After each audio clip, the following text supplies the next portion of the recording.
Assalamualaikum warahmatullahi wabarakatuh. Kembali lagi bersama saya Yudi Firmansyah. Di sini saya akan menjelaskan apa yang dimaksud dengan komunikasi sosial pembangunan. Sebelum kita lanjut ke konsep komunikasi sosial pembangunan, kita akan bahas satu persatu dulu, di mana apa yang setelah kita ketahui mengenai komunikasi yaitu sebuah proses penyampaian pesan dari komunikator kepada komunikan, baik itu secara verbal maupun nonverbal. Lalu apa yang dimaksud dengan komunikasi sosial? Komunikasi sosial sendiri merupakan sebuah eksplorasi proses informasi, data, atau distransmisi yang dipahami dan berdampak terhadap masyarakat. Yaitu merupakan sebuah informasi yang disebarkan kepada masyarakat luas. Nah, komunikasi sosial sendiri bertujuan untuk mencapai integrasi sosial atau penyesuaian unsur-unsur yang berbeda dari masyarakat. Yang sebelumnya masyarakat mungkin punya pemikiran yang berbeda, paradigma yang berbeda. Dengan komunikasi sosial ini, kita dipersatukan untuk memikirkan suatu hal yang sama. Titik awal sebuah komunikasi sosial sendiri yaitu ketika komunikator dan komunikan seiyah atau sependapat dengan pesan yang disampaikan. Itu sebuah titik awalnya. Dan tentunya komunikasi sosial ini dapat tercipta atau berhasil ketika kedua belah pihak menganggap bisa menerima manfaat dari kegiatan tersebut. Yong Yun Kim 2001 mengungkapkan bahwa komunikasi sosial ini terbagi atas dua bagian, yaitu komunikasi sosial makro dan komunikasi sosial mikro, di mana komunikasi sosial makro ini terdapat pada lingkup surat kabar, televisi, maupun film, dan lain-lain. Sedangkan komunikasi sosial mikro itu bisa kita dapatkan di lingkup keluarga, tetangga, maupun tempat kerja atau tempat belajar. Ya. Nah, seberapa penting sebuah komunikasi sosial? Komunikasi sosial itu bisa kita dapatkan kepentingannya yaitu menjadi sebuah stabilitas sosial atau kesadaran dan pengetahuan tentunya untuk kita sebagai masyarakat.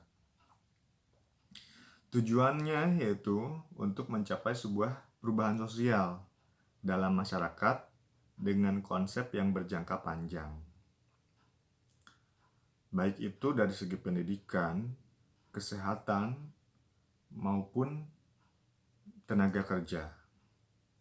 Itu merupakan sebuah tujuan dari sebuah komunikasi sosial.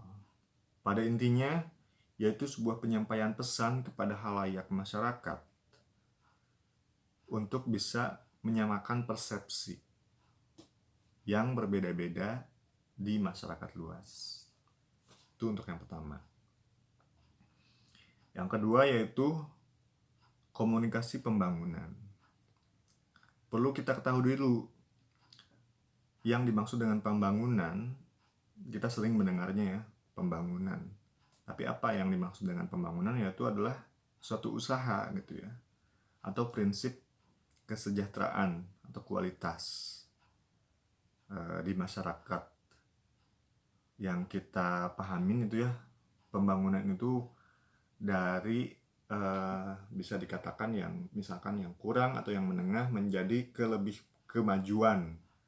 Itu yang dimaksud dengan pembangunan. Lalu apa yang dimaksud dengan komunikasi pembangunan? Menurut Mardikanto tahun 1988, yaitu merupakan sebuah proses yang mengajak masyarakat untuk berani meninggalkan suatu yang lama untuk menggantinya dengan yang baru. Tentunya dengan pertimbangan setelah kita mengetahui mana yang baik dan buruk. Maka dari itu kita akan berpindah ke suatu hal yang baru dari hal yang lama. Itu merupakan konsep komunikasi pembangunan menurut Mardikanto tahun 1988. Lalu dari kedua hal tersebut kita bisa dapat simpulkan yang dimaksud dengan komunikasi sosial pembangunan. Komunikasi sosial pembangunan setelah merujuk pada penjelasan yang pertama dan kedua ya tentang komunikasi sosial dan komunikasi pembangunan, kita dapat ambil komunikasi sosial pembangunan yaitu bertujuan untuk mengintegrasi masyarakat untuk mencapai suatu tujuan tentunya atau suatu goals. Apa yang menjadi suatu tujuan tersebut? Yaitu tadi tujuannya yaitu mencapai pembangunan itu. Jadi pada intinya komunikasi sosial pembangunan adalah sebuah komunikasi sosial yang bertujuan untuk membangun masyarakat menjadi lebih maju melewati sistem informasi yang disebarkan kepada halayak dan membuat kita mempunyai perspektif yang sama. Atau dalam arti lain, komunikasi sosial pembangunan ini bertujuan untuk membuat suatu organ yang ada di masyarakat menjadi lebih optimal. Tentunya dalam konkretnya setiap orang dapat menjalankan tugasnya dengan fungsi masing-masing dengan baik. Seperti itu. Mungkin itu saja yang dapat saya jelaskan. Kurang lebihnya saya mohon maaf. Semoga video ini dapat bermanfaat dan bisa menjadi pemenuhan tugas ya, tugas UTS saya di Universitas Putra Indonesia Cianjur di Fakultas Ilmu Komunikasi. Saya Yudi Firmansyah. Saya pamit. Assalamualaikum warahmatullahi wabarakatuh.